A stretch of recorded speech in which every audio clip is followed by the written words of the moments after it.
તો નમસ્કાર દર્શક મિત્રો, સ્વાગત છે તમારું અમારી યુટ્યુબ ચેનલમાં.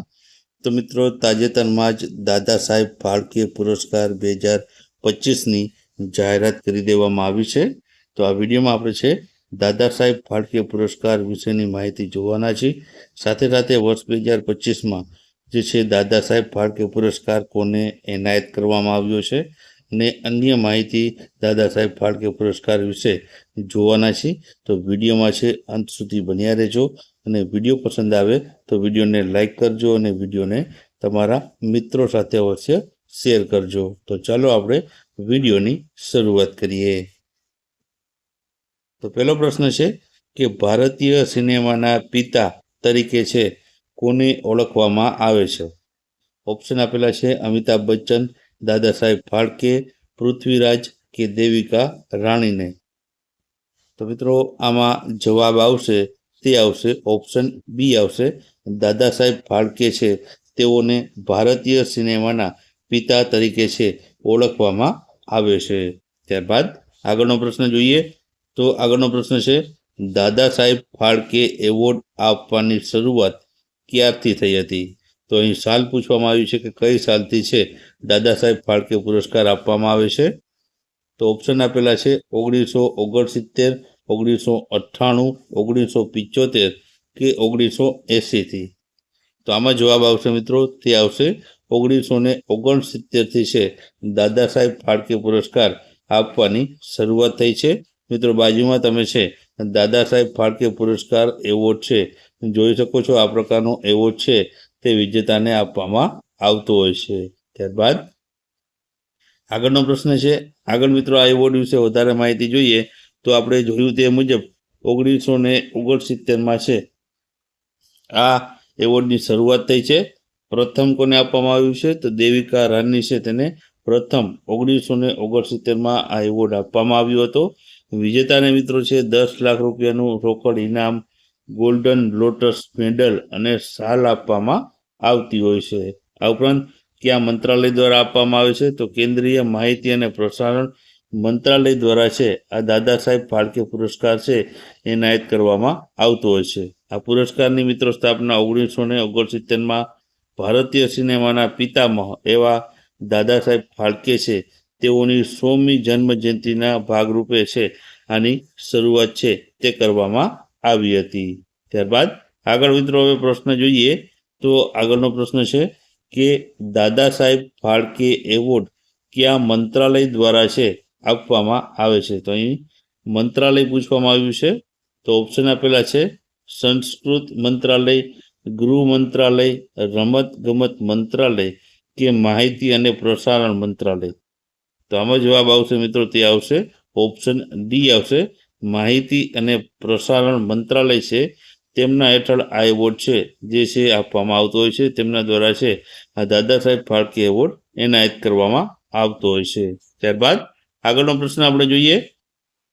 તો 1969માં સૌ પ્રથમ વખત દાદા સાહેબ ફાળકે પુરસ્કાર છે તે કોને એનાયત કરવામાં આવ્યો હતો? તો ઓપ્શન આપેલા છે દેવિકા રાની, દેવાનંદ, દિલીપ કુમાર કે રજનીકાંતને. તો મિત્રો, આમાં જવાબ આવશે તે આવશે ઓપ્શન એ આવશે. દેવિકા રાની છે તેઓને સૌ પ્રથમ વખત છે 1969માં સૌ પ્રથમ વખતનો પહેલો દાદા સાહેબ ફાળકે પુરસ્કાર એનાયત કરાયો હતો. બાજુમાં તમે છે મિત્રો દેવિકા રાણીની તસવીર જોઈ શકો છો. તેને છે પ્રથમ દાદા સાહેબ ફાળકે પુરસ્કાર મળ્યો હતો. ત્યારબાદ આગળનો પ્રશ્ન જોઈએ.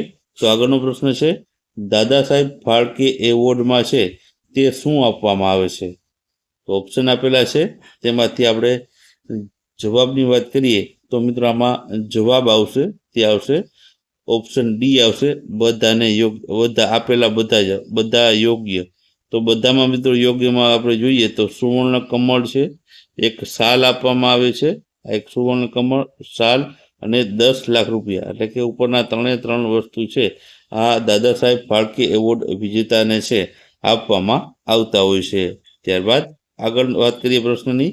તો વર્ષ 2025માં દાદા Saheb Phalke lifetime achievement award કોને આપવામાં આવશે? તો મિત્રો ઓપ્શન આપેલા છે મનોજ બાજપાઈ, અલ્લુ અર્જુન, મોહનલાલ કે રાજકુમાર રાવને?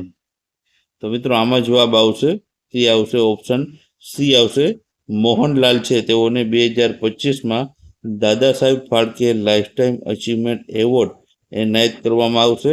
મિત્રો અહીં મોહનલાલની તસવીર જોઈ શકો છો, જેઓ છે સાઉથ ઇન્ડસ્ટ્રીના ખૂબ જ મોટા એવા એક્ટર છે. તેઓને છે આ એવોર્ડ છે 2025માં એનાયત કરવામાં આવશે. હવે તેના વિશે વધારે માહિતી આપણે જોઈએ તો મિત્રો તેઓ જે છે મોહનલાલ છે તેઓને 5 વખત છે રાષ્ટ્રીય ફિલ્મ પુરસ્કાર તેઓ વિજેતા છે. મોહનલાલના જન્મની વાત કરીએ તો 21 મે 1960ના રોજ કેરળના પઠાણમથિટ્ટા જિલ્લાના એથાલથુરમાં તેઓનો છે જન્મ થયો હતો. તેઓ તિરુવનંતપુરાની મહાત્મા ગાંધી કોલેજમાંથી વાણિજ્યમાં બીકોમની ડિગ્રી તેઓએ છે મેળવી હતી. પ્રથમ રાષ્ટ્રીય પુરસ્કાર તેઓને 1976માં જે છે મળ્યો હતો. ત્યારબાદ તેઓની ડેબ્યુ ફિલ્મ વાત કરીએ તો 1978માં મલયાલમ ફિલ્મ થિરોનોતમ છે તેની ડેબ્યુ ફિલ્મ હતી. ત્યારબાદ આગળ વાત કરીએ તો રાજ્ય સન્માન 2001માં તેઓને પદ્મશ્રી મળ્યો હતો અને 2019માં તેને પદ્મભૂષણ પુરસ્કારથી છે સન્માનિત કરાયા હતા. ઉપરાંત 2009માં તેઓને છે ટેરિટોરિયલ આર્મીમાં લેફ્ટનન્ટ કર્નલનું માનદ પદ મેળવનાર તેઓ છે પ્રથમ ભારતીય અભિનેતા બન્યા છે. ત્યારબાદ આગળ વાત કરીએ તો વર્ષ 2022માં દક્ષિણ કોરિયા તરફથી તેઓને છે તાઇક્વોન્ડો બ્લેક બેલ્ટ તેઓને છે તે મળ્યો હતો. તો આ હતી મિત્રો મોહનલાલ વિશેની માહિતી. હવે આપણે આગળ પ્રશ્ન જોઈએ તો આગળનો પ્રશ્ન છે કે વર્ષ 2025માં કેટલામો દાદા સાહેબ ફાળકે એવોર્ડ આપવાની જાહેરાત કરાઈ છે, એટલે કેટલામાં નંબરનો પૂછવામાં આવ્યો છે. તો ઓપ્શન આપેલા છે 54, 55, 56 કે 57માં નંબરનો. તો મિત્રો અહીં ક્રમ પૂછવામાં આવ્યો છે તો જવાબ આવશે આમાં ઓપ્શન બી આવશે 55માં નંબરના દાદા સાહેબ ફાળકે પુરસ્કાર છે તે 2025માં છે આપવામાં આવશે. ત્યારબાદ આગળનો પ્રશ્ન છે કે મરણોત્તર દાદા સાહેબ ફાળકે પુરસ્કાર મેળવનાર પ્રથમ વ્યક્તિ કોણ હતા? તો મિત્રો અહીં મરણોત્તર પૂછવામાં આવ્યું છે તો ઓપ્શન આપેલા છે તેમાંથી જવાબની વાત કરીએ તો જવાબ આવશે મિત્રો આમાં તે આવશે પૃથ્વીરાજ કપૂર છે તેઓને મરણોત્તર દાદા સાહેબ ફાળકે પુરસ્કાર એનાયત થયો હતો.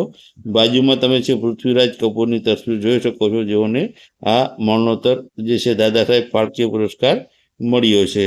ત્યારબાદ આગળ વાત કરીએ તો Dada Saheb Phalke lifetime achievement award 2024માં છે તે કોને એનાયત કરવામાં આવ્યો હતો? તો મિત્રો 2024માં લાસ્ટ કોને મળ્યો હતો?